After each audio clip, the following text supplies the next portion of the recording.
Jeżeli porozmawiasz z firmami właścicielskimi, tam zazwyczaj ta perspektywa jest dużo dłuższa. Czasami to jest myślenie o sukcesji, o kolejnym pokoleniu. Tak, fundusz to jest trochę, tak jakby to porównać do życia, to jest tak jakbyś wziął ślub i w momencie brania ślubu powiedział sobie, że za 5 lat się rozwodzimy. Taki standardowy cel, który stawiają fundusze private equity, to jest zwiększyć wartość spółki 3-krotnie w ciągu 5 lat. I to już zmienia myślenie, tak? W przypadku firm rodzinnych często duże mury, które się pojawiają, po prostu są jakoś tam omijane, nie? Bo jest duży mur, nie jesteśmy w stanie go przeskoczyć, nie mamy kompetencji, rozmawiamy o tym, że na zewnątrz pada deszcz, a jak pada deszcz, to się nie sprzedają rowery, a jak nie pada śnieg, to się nie sprzedają narty. Od juniora do Digital Pro. Cześć, nazywam się Adam Chudzik i jest to już 18 odcinek podcastu Od juniora do Digital Pro. To jest podcast o karierze w digitalu. Jeżeli ten temat Cię interesuje, to daj suba i daj koniecznie komentarz, z jakiej miejscowości nas oglądasz. Bardzo chciałbym Was lepiej poznać. Dziś mam, myślę, ciekawy temat. Film numer 1 na kanale to jest film o karierze w globalnych koncernach technologicznych. Ja przez kilka lat, już wspominałem o tym w poprzednich odcinkach, prowadziłem agencję rekrutacyjną i temat dopasowania do kultury organizacyjnej kandydata był bardzo rzadko poruszany przez klientów naszych wówczas, więc pomyślałem, że spotkam się dziś z Mikołajem i porozmawiamy o tym, jak się pracuje w firmie rodzinnej i jak się pracuje w firmie, której właścicielem jest fundusz. Uważam, że bardzo ważny temat dla osoby nie tylko w digitalu, ale każdej osoby, która planuje w ogóle wybrać się w najbliższym czasie na jakiś proces rekrutacyjny. Posłuchajcie, zobaczcie, co Mikołaj będzie miał do powiedzenia. Mikołaj, wielkie dzięki, że znalazłeś czas, żeby się ze mną spotkać.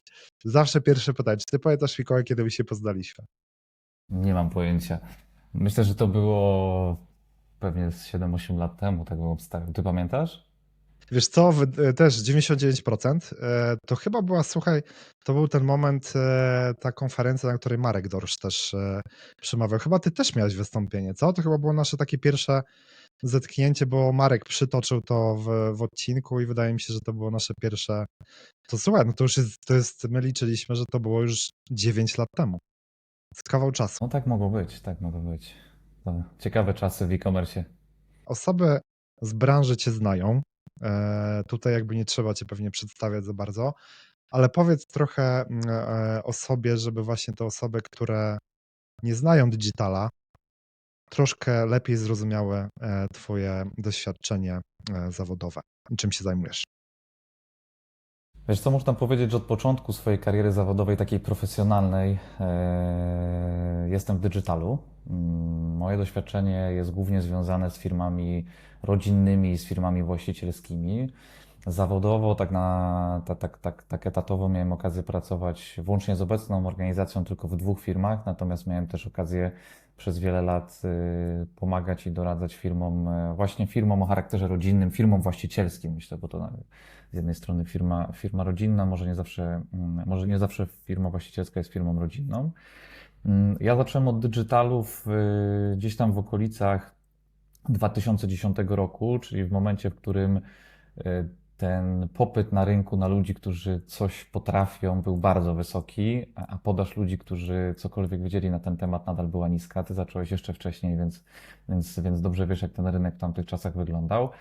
Moja kariera zaczęła się znów pewnie tak jak w przypadku większości osób, które dzisiaj są w e-commerce, czyli od marketingu, digital marketingu, bo wtedy ten e-commerce to był właśnie głównie marketing. Potem e-commerce transformował do technologii, do procesów, do zarządzania, do strategii. Więc ta ewolucja na przestrzeni ostatnich 15 lat jest ogromna. Ja zacząłem jako specjalista do spraw marketingu, specjalista do spraw e-commerce, więc przeszedłem taką pełną ścieżkę od osoby, która, wiesz, wprowadzała ofertę do e-commerce'u, pisała opisy produktowe, obsługiwała klienta.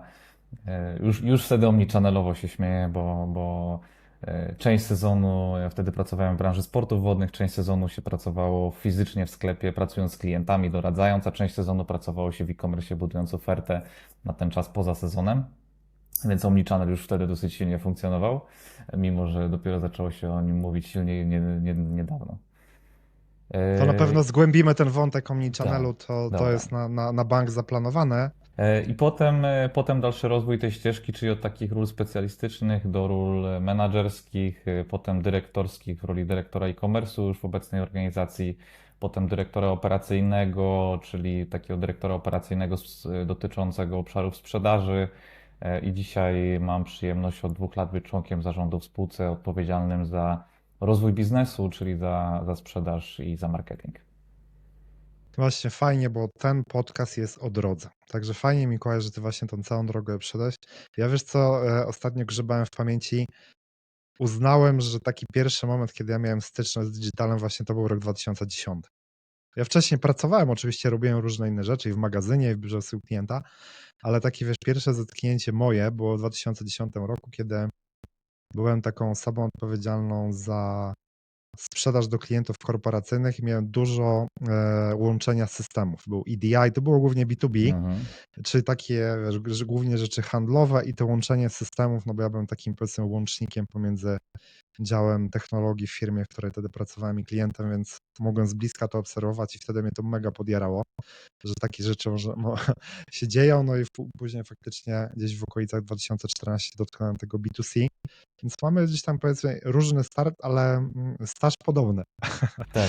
E, Wiesz co, ale to są ciekawe ścieżki, które to może nawet pewnie temat na inny odcinek podcastu twojego. To są takie ścieżki, które dzisiaj już będzie bardzo ciężko powtórzyć, nie? Bo kiedyś przez to, że branża się rozwijała, to miałeś okazję robić naprawdę wszystko. Ja miałem, pamiętam, przez 2 lata biznes, w którym zajmowaliśmy się fotografią produktową właśnie w okolicach 2000 chyba 10, 2011, 12, coś takiego, więc wiesz, jakby w tej ścieżce dzisiaj do członka zarządu miałem okazję być fotografem komercyjnym, robić opisy produktów, robić kampanie reklamowe, potem przejść do tej roli bardziej strategicznej, po drodze zajmować się projektami o charakterze w ogóle niezwiązanym z marketingiem. No, konsolidowałem logistykę w naszej organizacji do magazynu 7000 m2 profesjonalnego, więc no to jest unikalne doświadczenie, które myślę, że dzisiaj ludziom, którzy będą wchodzić w tą ścieżkę, będzie ciężko powtórzyć, bo ten rynek już się bardzo mocno sprofesjonalizował i dzisiaj ja nie mam szans rozmawiać z profesjonalistą na stanowisku specjalisty marketingu czy jakiegokolwiek innego obszaru, tak? A wtedy trzeba było być takim trochę, może nie one-man showem, ale takim człowiekiem, który łączy szereg różnych doświadczeń i pewnie przez to tym osobom udało się dojść do stanowisk menedżerskich, dyrektorskich w różnych organizacjach, czy widzę, że właśnie te osoby z doświadczeniem holistycznym powoli zaczynają pojawiać się w zarządach, w dużych spółkach omnichannel'owych i to jest super. Ale pewnie dzisiaj ta ścieżka, jakbym miał tak spojrzeć na kogoś, kto ma 20 lat i chce się rozwijać, no to ona już taka nie będzie i pewnie trzeba byłoby sobie jakoś to inaczej zaprojektować. Tak, znaczy to jest temat, jakby powiem, z perspektywy gościa, który kilka lat agencję rekrutacyjną prowadził, że to jest, ja bym powiedział, szansa na to, żeby taki scope doświadczeń złapać. To musi być jakaś mniejsza firma, tak wiesz, z grubego palca mówię, która zaczyna swoją podróż, bo wiesz, nikt ci nie zatrudni 5 osób, no bo to jest, wiesz, w PNL-u sam wiesz, ile to waży, nie? Więc wtedy, powiedzmy, biorą sobie taką osobę, która, nie wiem, tu digitalu trochę, tutaj opisy porobi, wiesz, różne rzeczy, ale uważam, że to jest super początek, nie? Ja, słuchaj, zaczynałem, moja pierwsza robota, ja w kombinezonie biegałem mi paczki, wiesz, byłem, słuchaj, jeździłem na wózku widłowym, tego, Mhm. tym się nie chwaliłem, ale wiesz, jak ja teraz rozmawiam z kimś, ja przynajmniej rozumiem te procesy logistyczne. Nie? Jak ktoś do mnie chce o tym pogadać, ja nie mówię, że wiesz, wiele się zmieniło przez te lata, ale ja przynajmniej dotknąłem tego. Byłem na restockingu, nie? Czyli Mhm. uzupełniałem półki, więc bardzo fajne, miło wspominam te początki. Mikołaj, powiedz mi, jakie ty masz wykształcenie, bo mieliśmy już farmaceutę, różne Okej. ciekawe kierunki. Jak to u ciebie wygląda? Ja jestem z wykształcenia inżynierem zarządzania produkcją. Jestem po takim kierunku na Politechnice Poznańskiej. Bardzo ciekawe studia, które uważam, że z perspektywy czasu, może wtedy na początku nie myślałem, że będą ciekawe, ale właśnie w branży dygitalowej w tamtym czasie, kiedy większość ludzi w branży to byli humaniści, może ekonomiści, ta Politechnika się okazała bardzo przydatna, jeżeli chodzi o myślenie procesowe, o liczenie, więc to było bardzo fajne doświadczenie. A potem uzupełniałem tą edukację z studiami podyplomowymi właśnie z obszaru ekonomicznego i z obszaru humanistycznego, tak żeby taką klamrą zebrać to w całość. Okej, wiesz co, jeden z takich kluczowych wątków, które sobie zaplanowaliśmy, to jest właśnie ten omnichannel, tak? Bo nie wszyscy to rozumieją, nawet w branży do końca, czym jest ten omnichannel, a wy w firmie, bo o tym rozmawialiśmy przed nagraniem, przeszliście całą tą ścieżkę, więc jakbyś miał, Mikołaj, oczywiście też, żeby nam osobny odcinek z tego nie wyszedł, ale takie, wiesz, kluczowe momenty, jakby w ogóle tak, od firmy offline'owej, która później dołożyła e-commerce i wiesz, no ułożenie tych procesów wiemy, że to nie jest takie proste. Więc opowiedz trochę o tej drodze, bo to jest mega ciekawy wątek. Wiesz co, żeby zrozumieć model, w którym funkcjonujemy i pełen omnichannel, to tak naprawdę musimy sięgnąć do początków firmy, która powstała w latach 90. jako firma dystrybucyjna. My zaczęliśmy od dystrybucji sprzętu sportowego, potem odzieży sportowej w segmencie premium i dopiero po mniej więcej 18 latach w organizacji pojawił się projekt biznesu detalicznego. Pojawiło się Sportofino. Sportofino dzisiaj funkcjonuje formalnie pod spółką SAT i dopiero od 2008 roku ten model detaliczny pojawił się w firmie. Dalej, gdzieś tam około 2011 roku pojawił się pierwszy e-commerce, który potem przebudowaliśmy w bardziej profesjonalny e-commerce na innej technologii, z innym podejściem, strukturą i takim większym nastawieniem na inwestycje około 2015 roku. I od 2015 roku zaczęliśmy mocniej inwestować, zaczęliśmy również myśleć o ekspansji zagranicznej, która pojawiła się w 2018 roku. A tak naprawdę gdzieś tam w okolicach 2020-2021 roku zaczęliśmy wracać do rozmowy o omnichannelu, bo przez bardzo długi czas te kanały funkcjonowały niezależnie. Wiedzieliśmy, że mamy silne B2B, które naszą firmę zbudowało i pozwalało nam finansować projekty. Wiedzieliśmy, że mamy sklepy stacjonarne, których mieliśmy 2, 3, 4, 5, gdzieś tam staraliśmy się co jakiś czas otworzyć dodatkowe. No i e-commerce, w który bardzo mocno inwestowaliśmy. Ale to myślenie o omnichannelu, tak całkiem szczerze, to jest dosyć świeże myślenie. To jest podparte danymi, sprawdzeniem tego, jak silni są dla nas klienci omnichannelowi, zrozumieniem w ogóle tych klientów, myśleniem o procesach omnichannelowych, więc tak pewnie gdyby spojrzeć wstecz, no to mówimy o takiej historii 5-6 lat, kiedy zaczęliśmy faktycznie nastawiać się na budowanie biznesu omnichannelowego, a dzisiaj jesteśmy w pewnym epicentrum tego, również myśląc z perspektywy przyszłości organizacji, tego gdzie chcemy być, myśląc z perspektywy wyzwań, które się dzieją w e-commerce, no to dzisiaj wydaje nam się, że nie ma innej drogi dla nas niż biznes omnichannelowy. I dlaczego powiedziałem o tym B2B? Dlatego, że na rynku jest wiele organizacji, wiele spółek, które właśnie w taki sposób budują swój model biznesowy. Zaczynają od B2B, potem przechodzą do detalu. W tym detalu te B2B jest bardzo ważne często, ponieważ ten detal sprzedaje marki, które są w B2B i to w wielu segmentach, nie tylko w naszym odzieżowym, ale w każdym segmencie rynku są takie organizacje i to też jest ciekawe doświadczenie, o którym myślę, że warto pomyśleć, jeżeli ktoś chce budować zrozumienie rynku na poziomie digitalu, żeby dotknąć takiego pełnego omnichannelu. Omnichannel dzisiaj dla mnie to nie jest tylko e-commerce plus sklepy stacjonarne, to jest również B2B, to są partnerzy, którzy są wokół nas. Taka Ja powiem, historia za że nami. dotknąłeś ciekawego wątku, który ja też osobiście dotknąłem w swojej karierze. Czy w firmie, która miała profil retail łamane przez B2C, od zera stawiałem B2B. Włącznie, wiesz, z projektowaniem systemu. I słuchaj, ale największe wyzwanie, czego się nie spodziewałem, było po stronie pakowania. Mhm. Wiesz, bo wszystkie Tak. linie, dlatego chcę też o to zapytać, nie, że bardzo dużo czasu, słuchaj, zeszło się, nie wiem, 3 razy chyba, czy 4 razy dłużej niż ja miałem zaplanowane. Nie? Czy mówię, zrobimy to tak i tak. Wiesz, przyszła firma, software house. Okej, zrobiliśmy to, tak? Zaprojektowaliśmy ten proces, napisali to, interfejsy powstały spoko. Natomiast po stronie logistyki, wow, po prostu tyle było konsultacji, żeby w ogóle, wiesz, wydzielić miejsce w magazynie. Jak podchodzić? jak dokonywać kontroli jakości, jak to zrobi, wiesz, Mhm. olbrzymie. Jak to u was wyglądało? Jeżeli możesz się, Mikołaj, tym podzielić, bo to jest bardzo trudna zmiana. Retail, B2B Tak, retail, tak. B2C. Wiesz co, u nas ja dołączyłem do organizacji w 2015 roku, właśnie w tym momencie, w którym my tworzyliśmy ten nowy e-commerce. Ten projekt już był zapoczątkowany, kiedy ja dołączyłem do firmy, on gdzieś tam był w trakcie projektowania i rozpoczynaliśmy prace wdrożeniowe. Moją rolą bardzo szybko stała się opieka nad wszystkimi procesami w tym e-commerce, dlatego że mając doświadczenie z poprzedniej organizacji, gdzieś tam będąc mocno w rynku, miałem już jakieś doświadczenia, które mogłem przynieść do organizacji i taką otwartość na ich projektowanie. I właśnie w kontekście logistyki to był również jeden z elementów, który stawialiśmy.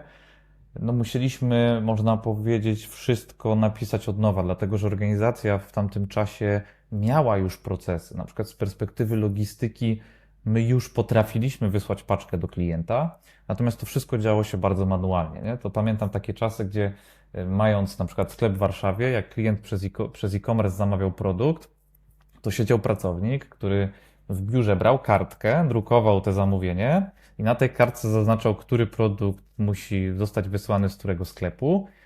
Robił skan, wysyłał ten skan do sklepów i każdy ze sklepów odbierał maila, aha, to ja muszę wysłać ten jeden produkt do klienta i wysyłał paczkę do klienta. Więc jak ja dołączyłem, to nie robiliśmy całkowicie od zera tej transformacji, tak jak ty o tym opowiadasz, bo organizacja już potrafiła wysłać paczkę. Natomiast robiliśmy całkowicie od zera taką integrację systemów, procesów, automatyzację, algorytmy. No, szykowaliśmy się na większą skalę tego biznesu. Od tamtego czasu, patrząc z perspektywy e-commerce'u, no to e-commerce urósł 40-krotnie mniej więcej. Wiedzieliśmy, że będziemy rosnąć, więc musieliśmy te procesy poukładać. Potem rozwijaliśmy dalej logistykę. Ja wspomniałem o tym projekcie konsolidacji, w którym miałem okazję uczestniczyć. Natomiast to już było bardziej o tym, jak połączyć dwa funkcjonujące magazyny w jeden, jak wdrożyć nowy system WMS, jak zoptymalizować procesy, no ale już mieliśmy te kompetencje, potrafiliśmy robić i jedno i drugie. Także nie miałem takiej przyjemności jak ty widzieć tego od samego początku. Wiesz co, najtrudniejsze było wkomponowanie. Ja robiłem to 2 razy. Bo wiesz, ja pracowałem bardzo długo w firmie, której core działalności to było B2B. W ogóle konsumentów nie robi. Więc wiesz, cała firma oddychała B2B. Każdy proces był ułożony pod klient, wiesz, od wystawienia faktury. Wiesz, ja się zetknąłem z takimi kuriozalnymi, wiesz, sytuacjami, to też, drodzy widzowie, dla was, że ja po 15 latach wyszedłem na rynek, zmieniając pracę. Uznałem, że pewne rzeczy są oczywiste i poszedłem do pierwszej firmy z zadaniem postawienia B2B. Ja nie mogłem zrobić kredytu kupieckiego, bo nie było takiej opcji w systemie, a już miałem sprzedawać. Więc dopytajcie o takie rzeczy, jeżeli macie podobne wyzwania. Nie chcę, żeby za długo o tym B2B gadać, natomiast rzeczywiście fajnie, Mikołaj, że nam to wyszło, bo w kontekście e-commerce'u bardzo często mówi się digital marketing i te kwestie handlowe, a logistyka to jest mega temat, nie? Żeby to wszystko dobrze poukładać, bo na koniec chodzi o to, żeby paczka szybko dotarła do klienta, bo te oczekiwania klientów teraz są najlepiej, żeby dziś było, tak? Ta paczka, każdy tego oczekuje. Takie kluczowe momenty, Mikołaj, związane z tą transformacją w ten omnichannel, jakbyś odkrył trochę kart tyle, ile możesz. Pytasz o drogę, o drogę do Do omnichannelu, omnichannela. tak? Tak, Mhm, tak, tak. mhm. Wiesz co, no na pewno naszym punktem wyjścia był retail, więc no, to jest kluczowy moment, ale o nim może nie rozmawiajmy. Drugim kluczowym momentem było wdrożenie nowej profesjonalnej platformy na Magento 2 w 2015 roku i zmiana mindsetu myślenia na to, że chcemy się rozwijać w e-commerce. Wtedy jeszcze nie do końca rozumieliśmy, że w omnichannelu, ale w e-commerce. Zmiana mindsetu z nastawieniem na nową technologię, na procesy, na taką nową jakość w tym biznesie. To był 2015 rok. 2018 rok to był rok, w którym rozpoczęliśmy ekspansję zagraniczną w e-commerce, która potem dalej implikuje również omnichannelową, o czym za chwilę powiem. Myślę, że 2018-2019 rok to również był kluczowy moment w organizacji, bo postawiliśmy na dane w tamtym czasie. Powiedzieliśmy, że chcemy mieć BI, jak chcemy mieć BI, to musimy te dane znormalizować. Zaczęliśmy bardzo mocno pracować na KPI-ach w całej organizacji. Te dane potem nam umożliwiły zrozumienie klienta. Myślę, że to był taki trzeci moment. Czwarty rok to był dla nas rok, w którym zdecydowaliśmy o tym, że chcemy rozwijać się w modelu omnichannelowym za granicą i otworzyliśmy pierwszy sklep stacjonarny w Czechach. To jest nasze pierwsze wyjście za granicę. Mamy tam spółkę i dzisiaj jest to dla nas strategiczny projekt rozwojowy w organizacji na kolejne, powiedziałbym nawet nie 1-2 lata, tylko raczej 5, 10, 15 lat, żeby model omnichannellowy przenieść również na zagraniczne rynki. I 2024 rok to był również rok, w którym właśnie bardzo mocno wykorzystując dane, które mieliśmy do tej pory zebrane, wykonując duże prace nad dalszą strategią organizacji wspólnie z funduszem inwestycyjnym, który do nas dołączył, zdecydowaliśmy się, że mocno stawiamy na omnichannel z perspektywy wszystkich projektów, które realizujemy. Zrozumieliśmy klienta, zrozumieliśmy jego ścieżkę, zrozumieliśmy to lifetime value klienta omnichannelowego versus monochannelowego i przygotowaliśmy nową strategię rozwoju spółki na lata 2025-2030, która właśnie mocno stawia na omnichannel i to jest zakorzenione, można powiedzieć, w każdym projekcie, o którym rozmawiamy, od projektów dotyczących sklepów stacjonarnych do e-commerce'u, projektów takich macierzowych dotyczących experience'u klientów, lojalności, komunikacji, no jest to wszędzie, w każdym możliwym miejscu, włącznie z Instagramem, czyli social mediami, rozmawiamy o tym, jak rozwijać omnichannel. Wiesz, tak byś miał, bo wiesz co, każdy, kto ma retail, się śmieje, wiesz, w rozmowach kuluarowych. Mówię, no tych rozmów z perspektywy mojego poprzedniego zajęcia przed tym, co robię teraz, no odbyłem dużo i każdy, kto miał retail i e-commerce, mówił, że robi omnichannel. Jakbyś miał, Mikołaj, się tak zastanowić i wie, ale w jednym zdaniu, to jest challenge, czym na pewno nie jest omnichannel w takim kontekście, nie? Bo albo co musi się dziać, żeby ktoś faktycznie mógł, co firma powinna robić, żeby móc z pełną odpowiedzialnością powiedzieć, że robi omnichannel. No bo można mieć różne kanały. Wiesz, to jest ta subtelna różnica. Ciekaw jestem twojego zdania. W jednym zdaniu to jest. Może być dwa, ja wiem, żeby nasi widzowie to zrozumieli. Wiesz co, ostatnio mieliśmy fajną dyskusję w firmie na temat raportowania zarządczego, czyli tego, w jaki sposób prezentujemy dane. I ja bym zapytał tego dyrektora sprzedaży, o którym ty mówisz, czy retailu, czy e-commerce'u, zadałbym mu pytanie, ile sprzedał, czy jaką sprzedaż zrealizował w poprzednim miesiącu. I usłyszał, czy on powie, że zrealizował 5% wzrostu w e-commerce albo 3% wzrostu like for like w retailu, czy usłyszał o sprzedaży omnichannelowej, o lifetime value klienta omnichannelowego. Czyli myślę, że mocno bym spytał o dane. Jeżeli organizacja patrzy na sprzedaż z perspektywy kanałów, to nie jest omnichannelowa. I my się No tego to również jest, uczymy. Tak, e, otworzyliśmy biznes w Czechach i uczymy się tego, że nie analizujemy e-commerce'u w Czechach i offline'u w Czechach, tylko analizujemy klienta w Czechach, a klient jest omnichannelowy, więc musimy analizować biznes omnichannelowo. super, nie? To mi się podoba to, co powiedziałeś, nie? Bo ja też tak uważam, że to taki mindset, nie? Że czasami jak zadajesz komuś pytanie, to tak jak ja trochę mówiłem, że firma oddycha B2B, to pytanie, czy dana firma oddycha omnichannelem, nie? Czy jak pytasz kogoś, to najprawdziwsze odpowiedzi są spontaniczne. Czy jak ktoś, wiesz, mówi jeszcze tylko ten albo tylko ten, to znaczy, że firma jeszcze nie oddycha tym omnichannelem. Już abstrahując od tego, czy ma narzędzia do mierzenia tego wszystkiego, nie? Czy ten klient przepływa, czy ile on w retailu robi, czy korzysta z aplikacji, jeżeli masz i to też są takie Tylko wiesz, pewnie jak nie ma narzędzi, to często ciężko, żeby oddychała, bo to jednak każda organizacja, która zajmuje się sprzedażą, pracuje na danych sprzedażowych i oddycha sprzedażą. Nie? I teraz to, co widzi ten prezes, dyrektor, członek zarządu, menadżer, jeżeli on widzi dane sprzedażowe ułożone w sposób monochannelowy, ten stary, no to w taki sposób będzie tym zarządzał, będzie pisał maila do organizacji, sklepy nie rosną, nie? E-commerce się nie rozwija, albo zobaczcie tam w sklepach, jak e-commerce potrafi rosnąć, nie? No więc ja bym powiedział, że jednak na początku sobie ustalasz pewien framework myślenia, za którym idą dane i organizacja pracuje w ramach jakiegoś rytmu spotkań, raportów, dyskusji w oparciu o dane, więc dane są kluczowe. Czy ja mówię, no przykład idzie na pewno z góry. Jak szef tam, wiesz, top of the top raz pyta, ktoś jest nieprzygotowany, drugi raz pyta nieprzygotowany, no to zostaje dzwon za przeproszeniem i pewnie w którymś momencie się przestawia, więc no tak, nie? W sensie jak masz pytanie, ile sprzedaję we wszystkich kanałach, no to jesteś, wiesz, 2 razy to usłyszysz na spotkaniu jakimś weekly czy monthly, no to w końcu przymuszony, nieprzymuszony zaczynasz w ten sposób funkcjonować. Przechodzimy do tego wiodącego wątku, Mikołaj.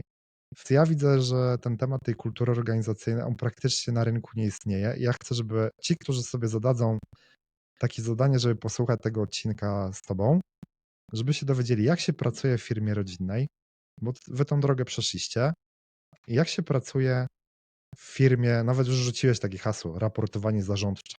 W sensie, ja już to czuję, bo jakby ja powiem ze swojej strony, że tak, pracowałem 15 lat w firmie rodzinnej, ale korporacji, która wiesz, rodzinna, bo rodzinnej może być nierówna. Firma Lireco jest w rękach cały czas rodziny francuskiej Gaspard, tylko oni są na tam 26 rynkach teraz, nie? I ja jakby niby firma rodzinna, miała określoną specyfikę i pracowałem w 2 firmach, których właścicielem był fundusz. I to duże fundusze. Więc troszkę tego dotknąłem i ciekaw jestem też twojej perspektywy właśnie te różnice. Ja oddaję tobie głos. No tak, myślę, że bardzo ważne jest to, co już zauważyłeś w tym pytaniu, to znaczy firma rodzinna nierówna firmie rodzinnej. I to jest przede wszystkim determinowane przez to, kto tą firmą zarządza, jacy są właściciele, czego oczekują, jakie mają plany i tak dalej.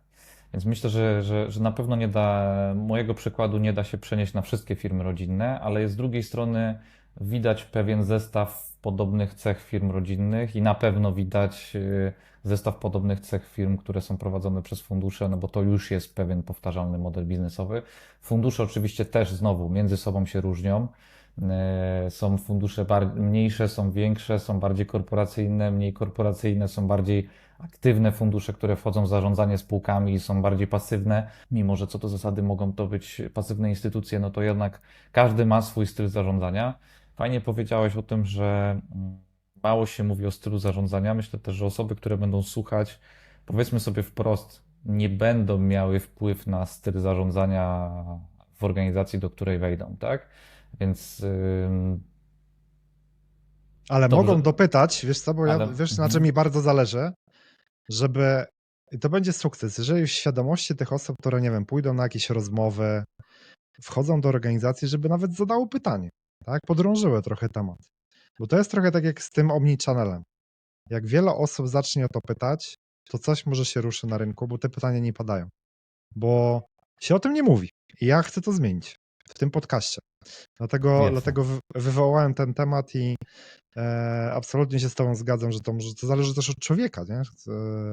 Który reprezentuje fundusz czy firmę rodzinną. Mhm. Wiesz co, no myślę, że pierwszym pytaniem, które od razu waliduje te różnice pomiędzy funduszem a firmą rodzinną, ale też pozwala zrozumieć w ogóle kulturę organizacji, to jest pytanie takich decydentów, jaki macie cel na najbliższe 5 lat? Gdzie chcecie być za 5 lat? Gdzie chcecie być za 10 lat? I tutaj zazwyczaj to odpowiedź, którą uzyskasz, ta różnica pomiędzy funduszem a firmą rodzinną będzie całkowicie inna. Wchodząc we współpracę z funduszem, ja mam tą okazję, tą przyjemność uczestniczyć od samego początku, tak? Czyli uczestniczyłem w procesie wspólnie z właścicielami w procesie sprzedaży spółki, pozyskania inwestora i następnie w momencie, w którym pojawił się inwestor, czyli fundusz inwestycyjny, dołączyłem do zarządu i teraz wspólnie z funduszem inwestycyjnym dalej kreujemy rozwój firmy. To jest pierwsza różnica, tak? Fundusz to jest trochę tak jakby to porównać do życia, to jest tak jakbyś wziął ślub i w momencie brania ślubu powiedział sobie, że za 5 lat się rozwodzimy. Nie? Taka dosyć Dobre? specyficzna sytuacja, Dobre. gdzie obie strony wiedzą, że się rozstaniemy za 5 lat. Jednocześnie dajemy sobie pewne przyrzeczenia i pewne postanowienia i mówimy sobie, że chcemy przeżyć te 5 lat najlepiej jak potrafimy.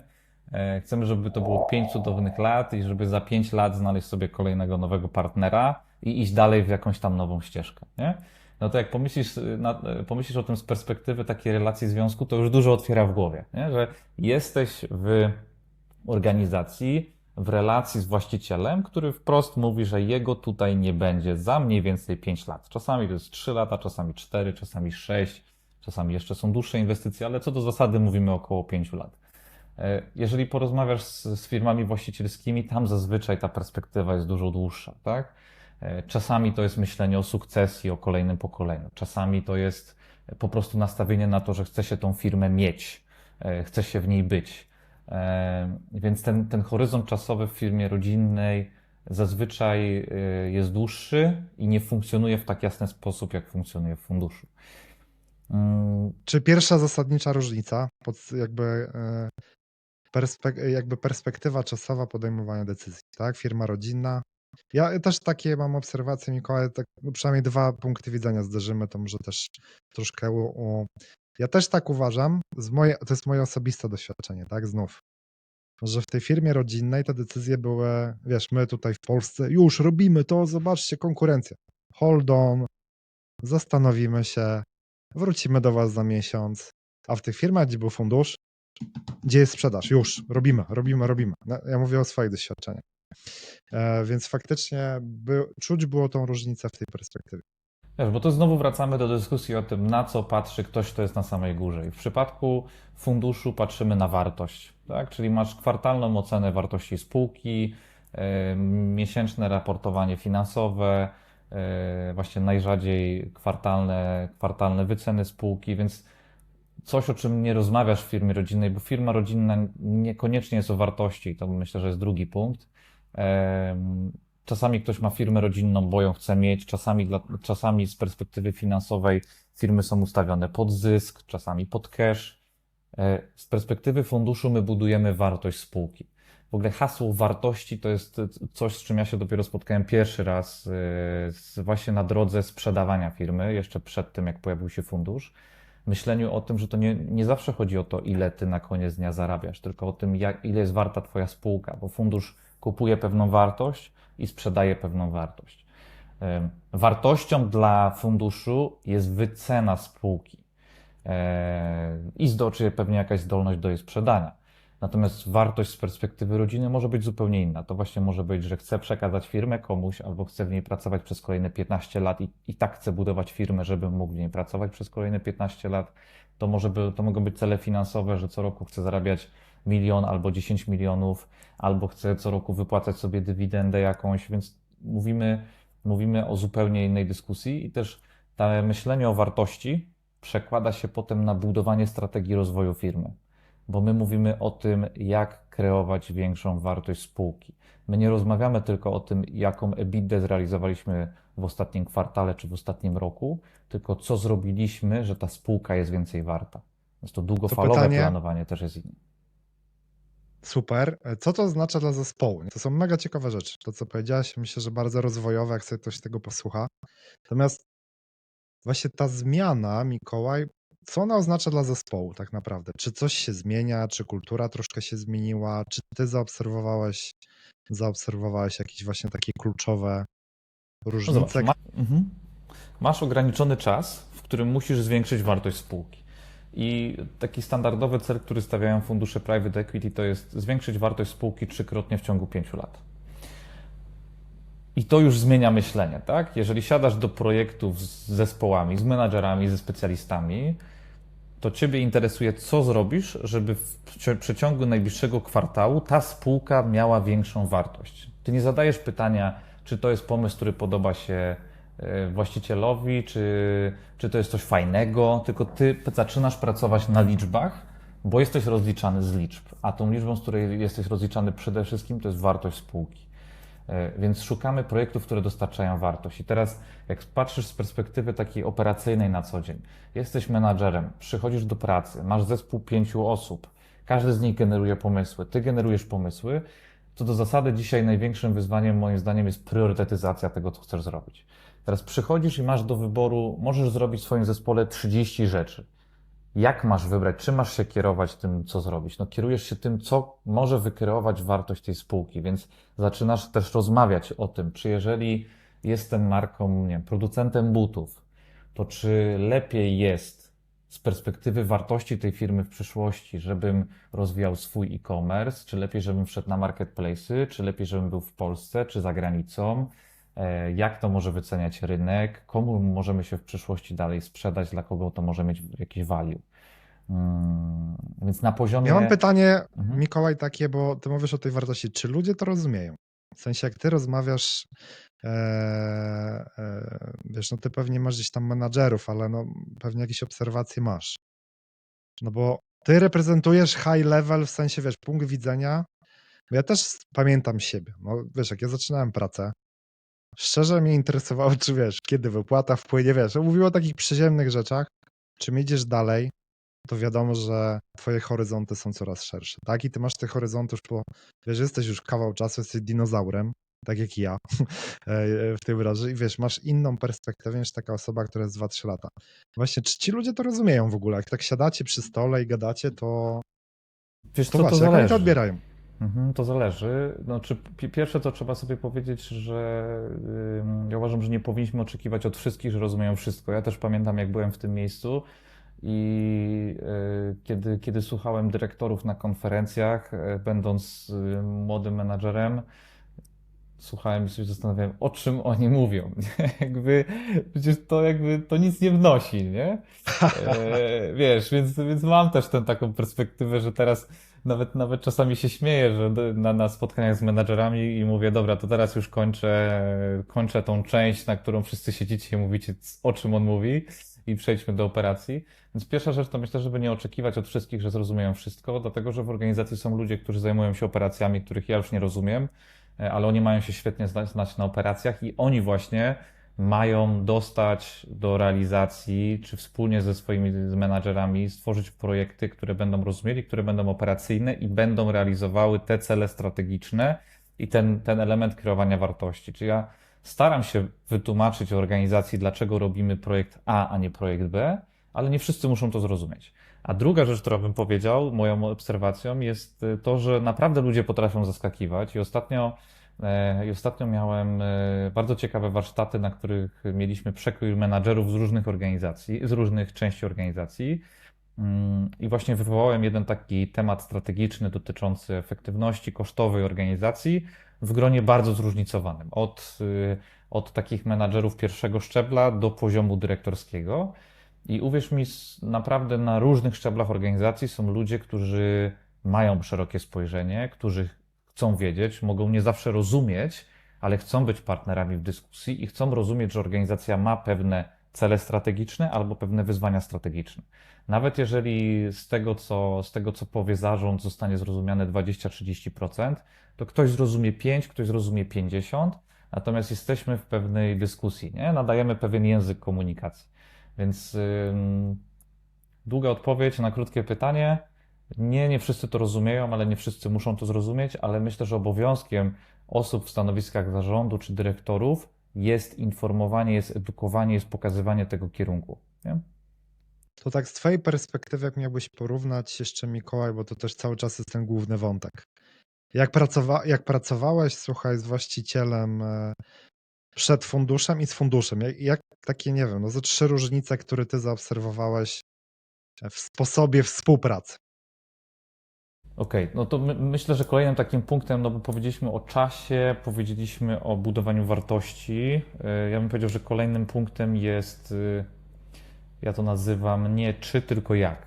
Tak? To Mhm. jest jakby fundusz cię nie pyta, czy ty możesz urosnąć, tylko mówi, że masz urosnąć. Fundusz cię nie pyta, czy ty jesteś w stanie zrealizować dany projekt, tylko jak jesteś w stanie go zrobić. I to jest kolejna zmiana. W przypadku firm rodzinnych często duże mury, które się pojawiają, po prostu są jakoś tam omijane, nie? Bo jest duży mur, nie jesteśmy w stanie go przeskoczyć, nie mamy kompetencji, rozmawiamy o tym, że na zewnątrz pada deszcz, a jak pada deszcz, to się nie sprzedają rowery, a jak nie pada śnieg, to się nie sprzedają narty. No dobra, fair, ale wracamy do punktu pierwszego, czyli masz urosnąć, do punktu drugiego masz urosnąć razy 3, no to wymyśl coś, jakby, wiesz, więc nie czy, tylko jak. Myślę, że to jest mocna taka zmiana całego trybu pracy, która się pojawia. Myślę, że kolejną rzeczą może być też charakter pracy z funduszem. To znaczy fundusz nie kieruje pojazdem, nie? Fundusz to jest taki trochę gościu w helikopterze, który leci nad tym samochodem i patrzy, gdzie on jedzie, nie? I jeżeli ten samochód zaczyna skręcać w złą stronę, no to daje sygnały świetlne, że może to nie jest do końca ten kierunek. Jeżeli kierowca nie wie, dokąd jedzie, albo uderza w mur co chwilę, no to może musi zmienić kierowcę. Natomiast co do zasady, w środku, w tym samochodzie siedzi zespół, który ma sobie zaplanować trasę, ma zaplanować przystanki, zaplanować, kiedy musi to auto zatankować, wybrać ten samochód i tam dojechać. I to jest bardzo duża samodzielność i bardzo duża odpowiedzialność jednocześnie. Dla części osób na rynku na pewno ogromne wyzwanie, ogromna szansa, a z drugiej strony dla części osób w rynku coś, co może być zupełnie niekomfortowe, dlatego że jeżeli ktoś się czuje dobrze w środowisku, w którym dostajesz odpowiedź na to, co masz zrobić, że ktoś ci mówi, co masz zrobić i na kiedy masz zrobić i wystawia tobie KPI, no to na pewno nie jest miejsce z funduszem. Właśnie zadam to pytanie od razu teraz, bo rozwijmy to. Właśnie, bo to Mikołaj był ciekawy, rozmawialiśmy przez telefon długo dosyć przed Mhm. nagraniem i powiedziałeś coś takiego, że jest challenge związany z rekrutacją teraz ludzi do was. Rozwiń trochę proszę. No to myślę, że mogę na to pytanie odpowiedzieć i z perspektywy specjalisty, i z perspektywy dyrektora. E, Jeżeli mamy ograniczony czas i ambitne cele, które musimy zrealizować, no to przede wszystkim taka organizacja potrzebuje ludzi, którzy chcą działać zwinnie, chcą się wykazać jakimś ponadprzeciętnym zaangażowaniem i chcą coś zmienić, nie? Czyli jeżeli jesteś osobą, która szuka dobrego, ciepłego miejsca, jakiegoś stabilnego przetrwania na kolejne 2-3 lata, bo taki masz moment w życiu i albo taką jesteś osobą, no to nie jest miejsce do pracy z funduszem. I my jako firma też poszukujemy osób, które mają taką gotowość do tego, żeby wejść i coś zmienić. To Podaj również jakieś przykłady. To, co mi mówiłeś.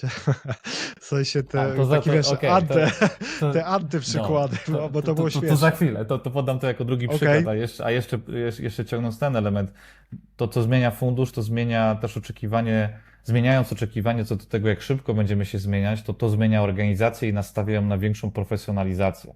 Czyli my dzisiaj nie chcemy rekrutować szczególnie osób, które przyjdą i będą w tej organizacji się rozwijały przez kolejne 5 lat i za 5 lat będą miały jakieś kompetencje, bo nie mamy na to czasu. To nie jest o tym, że my nie chcemy dawać szansy ludziom, że takich ludzi nie cenimy. Ja sobie ogromnie cenię, można powiedzieć, sam jestem taką osobą i znam wiele przykładów również w naszej organizacji ludzi, którzy tak zbudowali swoje ścieżki i dzisiaj doszli nawet do stanowisk dyrektorskich od stanowisk asystenckich. Natomiast w dalszym procesie rekrutacji my potrzebujemy ludzi, którzy są doświadczeni, chcą przyjść, coś zrobić i mają taką gotowość do zwinności, do pracy na danych, są przyzwyczajeni do rytmu, do wysokich oczekiwań.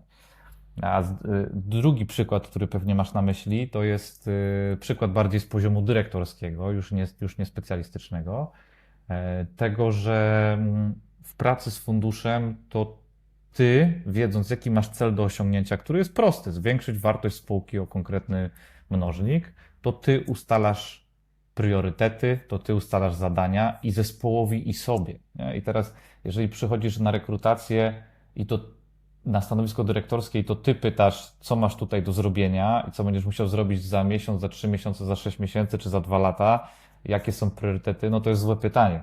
Bo to ty jesteś osobą, która ma wejść, ma to zdiagnozować, ma to zaplanować i ma to dowieść. I to nie interesuje, funduszu nie interesuje, czy ty będziesz robić zadanie A, czy B, czy C, tylko interesuje, żeby realizować cel w ramach jakiejś przyjętej strategii rozwoju organizacji. I myślę, że na to nie są wszyscy gotowi, dlatego że rynek tak chodzi. No dzisiaj, zobacz, masz korporacje, w których ta decyzyjność jest rozproszona i to jest jakaś jedna część i bardzo mało ludzi w korporacjach realnie, samodzielnie podejmuje decyzje, tak? Firmy rodzinne, no duża część firm rodzinnych, umówmy się, jest w transformacji, jest w jakimś procesie sukcesji, czasami rodzinnej, czasami menadżerskiej, natomiast to są bardzo trudne procesy. Uważam, że praca w firmie rodzinnej jest trudniejsza niż praca z funduszem, dlatego że praca z funduszem jest bardzo prosta co do tego, co masz osiągnąć, nie? Ona ma oczywiście swoje pewne wyzwania, natomiast jest prostsza. Z rodziną, no to jest tak, że raz możemy jechać w lewo, raz możemy jechać w prawo.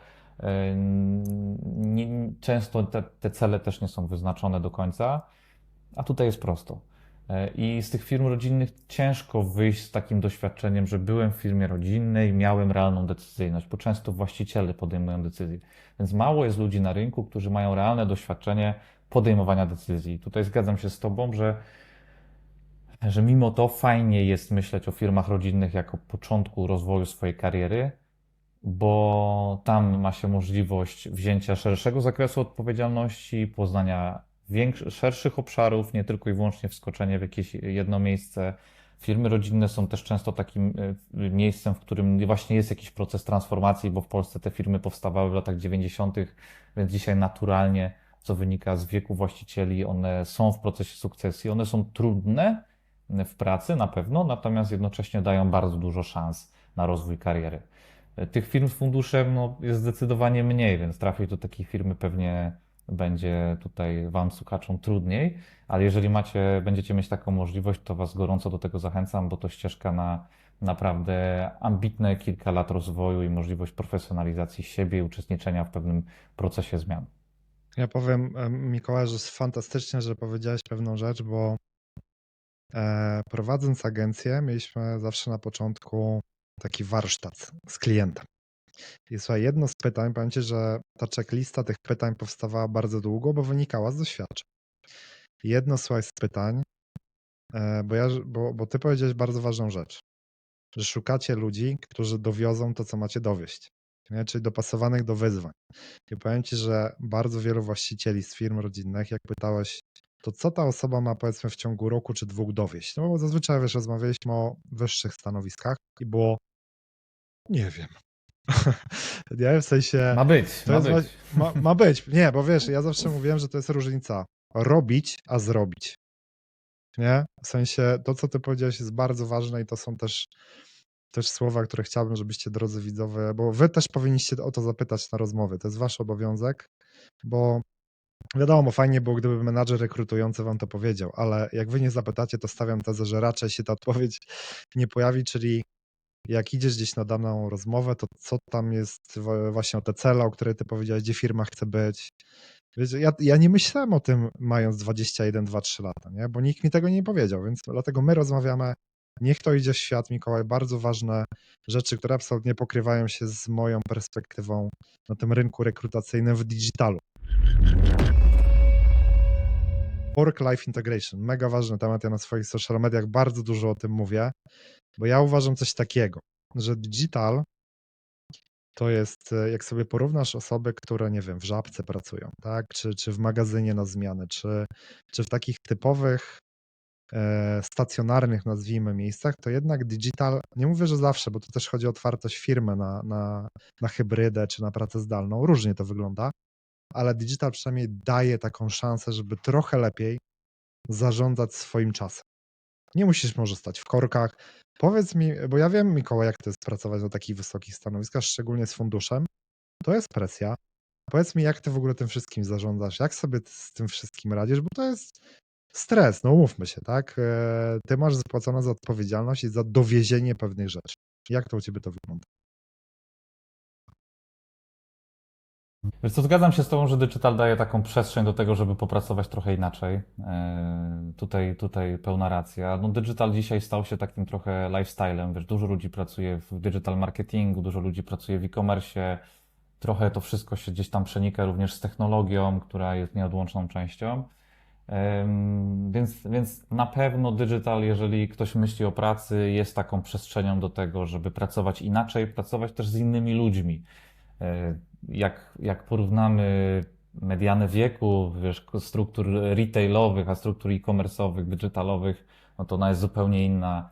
Pewnie styl życia, pewnie to, gdzie ludzie mieszkają, co robią i tak dalej. Więc na pewno jest to fajne miejsce. Ja wszystkim polecam. Miejsce też, które daje bardzo dużą przestrzeń do tego, żeby się rozwijać, bo ten digital cały czas ewoluuje.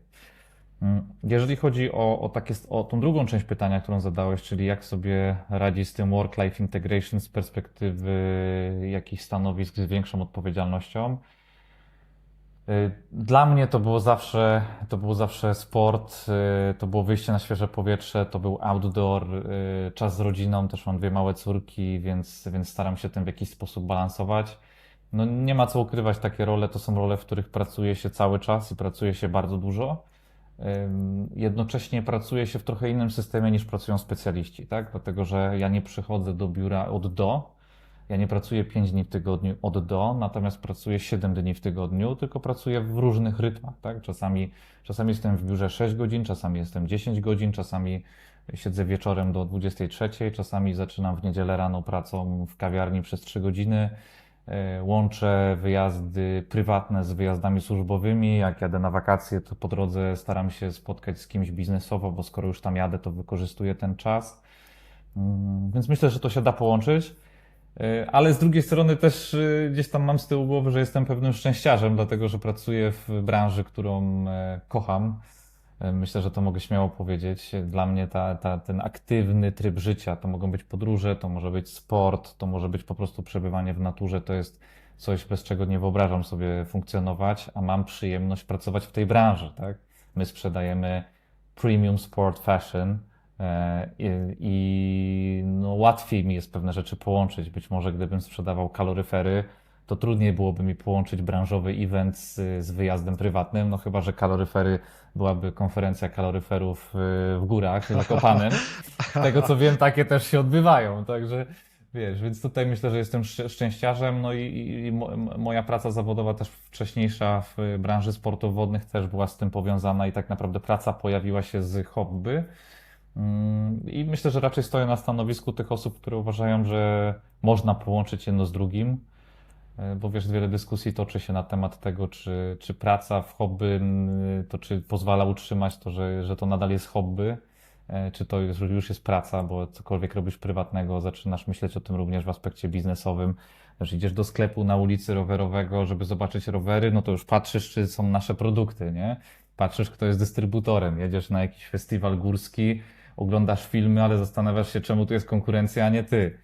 Więc to są takie rzeczy, które no myślę też, że trzeba połączyć, jeżeli chce się być w takiej roli. Znaczy ja uważam, to jest znów, każdy może mieć swoją opinię, natomiast ja na przykład to, co robię teraz, uwielbiam to, tak? Uwielbiam rozmawiać z ludźmi, digital daje pewną wolność, absolutnie też się zgadzam, lepiej zarządza czasem. Jedną rozmowę ze znanym youtuberem widziałem, w znanym podcaście, nie będę go reklamował, ale powiedział fajną rzecz. Taki jeden tip był dla oglądających, że jeżeli będziesz w stanie zrobić biznes ze swojego hobby, to jesteś w domu. Nie? Czyli, no bo wiesz, jak robisz to, co lubisz i jeszcze ci za to płacą, no czy może być lepiej? No ja nie wiem, no. W sensie, jakbyś Mikołaj poprosił cię o takie dla tych ludzi spoza branży, byśmy spróbowali wskazać, ty byś spróbował wskazać takie, nie wiem, 2-3 rzeczy, które powiedzmy ktoś obejrzy ten odcinek i powie, no mądrze gada ten Mikołaj. To teraz te 3 jakieś kroki, chciałbym coś zrobić w kierunku tego digitala, to co powinno to być? Kurczę, podnosisz poprzeczkę każdym pytaniem. Em, Trzy tipy dla osób, To które mogą być małe rzeczy, chciałyby... wiesz, ja nie mówię o wielkich rzeczach, że ktoś rzuca wszystko i zmienia Okej, pracę, nie, to nie o tym mówimy, Mikołaj. Tylko bardziej, dobra. ja jestem realistą też, w sensie ktoś ma jakąś robotę, ma rodzinę, ma 3 córki i teraz co takiego może zrobić, jakieś małe kroki, ale żeby, bo ja jestem zdania, zacznij, po prostu zacznij, nie, zrób coś małego na początek. Bardziej w tym duchu pytam. Ja bym pierwsza rzecz na pewno powiedział o ciekawości. To jest taka rzecz, która jest ogromnym atutem dzisiaj w branży, patrząc też na rynek pracownika. Są ludzie, którzy są w takim byciu i w czekaniu, a są ludzie, którzy kwestionują, którzy pytają, którzy szukają. Naprawdę dzisiaj niewiele ludzi czyta książki, niewiele ludzi słucha podcastów, ale branżowych, takich jak twój. E, A wiedza jest naprawdę w wielu miejscach, więc ja bym powiedział ciekawość, poszerzanie horyzontów, zadawanie pytań. To jest pierwsza rzecz, którą bym zrobił. Druga rzecz z racji tego, że branża już nie jest tak otwarta jak była, o tym powiedzieliśmy w pierwszej części naszej rozmowy, ja bym bardzo mocno postawił na networking. To jest coś też, co mi umożliwiło nauczyć się od wielu mądrzejszych ludzi ode mnie, poznać ludzi, których potem miałem okazję zatrudniać, z nimi pracować dla nich. I jeżeli nie macie wokół siebie ludzi, którzy pomogą wam się rozwinąć w digitalu, to ich poszukajcie błyskawicznie. Znowu, są tutaj konferencje, szkolenia, jakieś meetupy, tych miejsc jest naprawdę mnóstwo. Można sobie wybrać kilka takich społeczności, kilka kierunków, których można się potestować. To może być marketing, to może być UX, to może być technologia, dowolne takie rzeczy, które pozwolą nam wejść szybko w środowisko, poznać ludzi, od których będziemy mogli się uczyć i inspirować. Myślę, że to też jest element, który jest w stanie przyspieszyć całą ścieżkę kariery, jeżeli chodzi o zdobywanie pracy, bo rynek staje się coraz bardziej zamknięty. I trzecia rada, bądźcie chętni do brania odpowiedzialności. Dzisiaj organizacje naprawdę potrzebują ludzi, którzy chcą brać odpowiedzialność i chcą podejmować decyzje. I to jest coś, co może bardzo przyspieszyć karierę. Wiele ludzi chce być menadżerami, ale nie do końca rozumie rolę menadżerską, nie do końca rozumie definicję odpowiedzialności, a myślę, że dzisiaj tego najbardziej brakuje w organizacjach, czyli kogoś, kto coś weźmie, zaplanuje, zaprojektuje, zrobi, podejmie decyzję i weźmie na siebie odpowiedzialność. Bardzo fajnie to powiedziałeś i tak, to branie na klatę, zawsze tak mówiłem, weź to na klatę.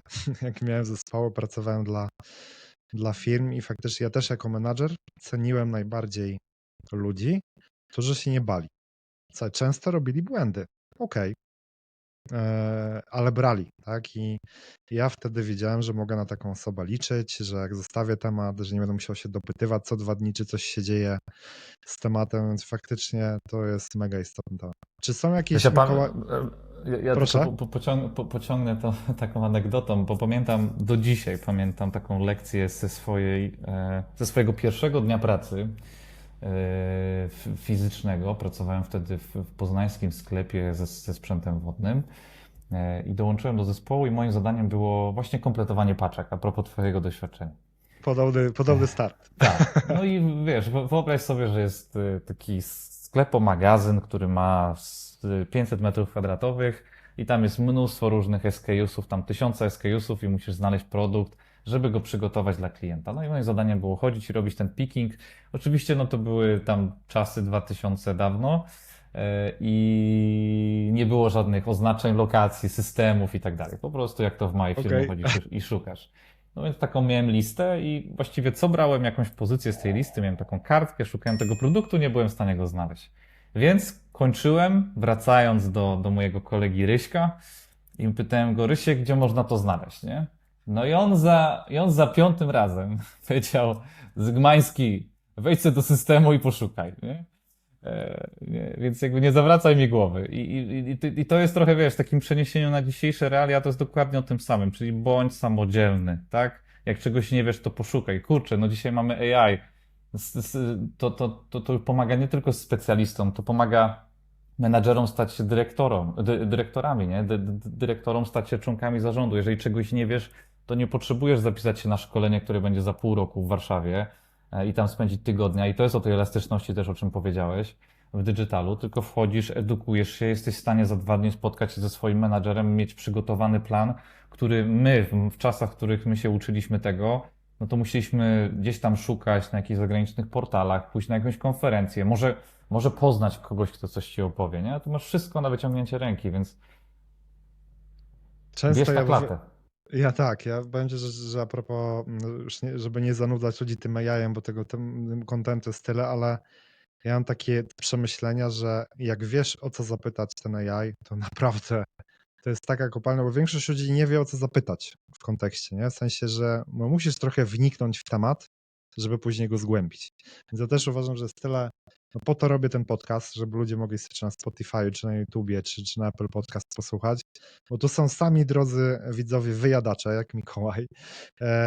Jeszcze Mikołaj, powiedz skąd ty czerpiesz informacje, taki wyjadacz jak ty, co czytasz, może masz jakieś ulubione swoje miejsca, które słuchasz, oglądasz, bo to też jest ciekawe. Wiesz co, ja bardzo mocno to fokusuję na obszary. Gdzieś tam kilka lat temu, pamiętam do dzisiaj, wywiad ze znanym polskim podcasterem. Może nie będę robił konkurencji. Chyba wiem, który. Chyba wiem, w, który. w obszarze technologii. Pamiętam, on powiedział takie 2 rzeczy, które bardzo mnie zainspirowały i które od tamtego czasu wziąłem do serca. Po pierwsze powiedział, żeby zgłębiać wiedzę w obszarach, których w danym momencie potrzebujesz albo przewidujesz, że będziesz potrzebował, czyli tak punktowo pogłębiać pewne elementy i to jest coś, co robię, tak? Czyli jeżeli wiem, że jestem w firmie, która za chwilę będzie przechodzić jakąś transformację typu sprzedaż firmy do funduszu, czytam książki, słucham podcastów, słucham ludzi, którzy już to zrobili, szukam ludzi w swoim networku, którzy mają to doświadczenie. Jeżeli muszę w swojej firmie zrobić jakiś projekt, bądź wiem, że będę musiał zrobić projekt związany z czymś, czy nie mam doświadczenia, szukam, żeby być gotowym w momencie, w którym to nadejdzie, żeby być partnerem w dyskusji. I to jest taka jedna rada, którą wyciągnąłem i polecam wszystkim. A druga, trochę bardziej operacyjna, żeby nie zgłębiać za wszelką cenę całego kontentu, z którym się mierzymy. Czyli żeby czytać, słuchać wybiórczo. Tak? Czyli jeżeli biorę książkę i ona w połowie jest nieinteresująca, to po prostu jej nie czytam w połowie. Pomijam rozdziały, wybieram rozdziały, które mnie interesują. Skupiam się stricte na tym, żeby tu i teraz zgłębić dany obszar. I to jest fajne, żeby pomyśleć o tym i w kontekście bieżących wyzwań, ale też w kontekście jakich kompetencji może mi brakować za pół roku, rok, żeby być, nie wiem, w innym miejscu w tej organizacji, być w innej organizacji, dostać awans, pójść po podwyżkę. Wiesz, nawet takie praktyczne rzeczy myślę, że tutaj mogą zainteresować Was słuchaczy. Po prostu pomyślcie o tym, czego może Wam za chwilę zabraknąć, a jak nie wiecie, to pogadajcie z czatem, czat Wam powie. Mikołaj, wielkie dzięki. Czas nam się skończył. Fajna rozmowa, szybko płynie. Drogi widzu, jak dotrwałeś do tego momentu, daj suba, skomentuj, skąd nas oglądasz, z jakiej miejscowości. Regularnie nagrywamy odcinki, regularnie wjeżdżają ciekawe shorty z najciekawszymi momentami rozmów, także pozostajemy w kontakcie. Mikołaj, wielkie dzięki. Dzięki, Adam. Cześć, powodzenia dla wszystkich.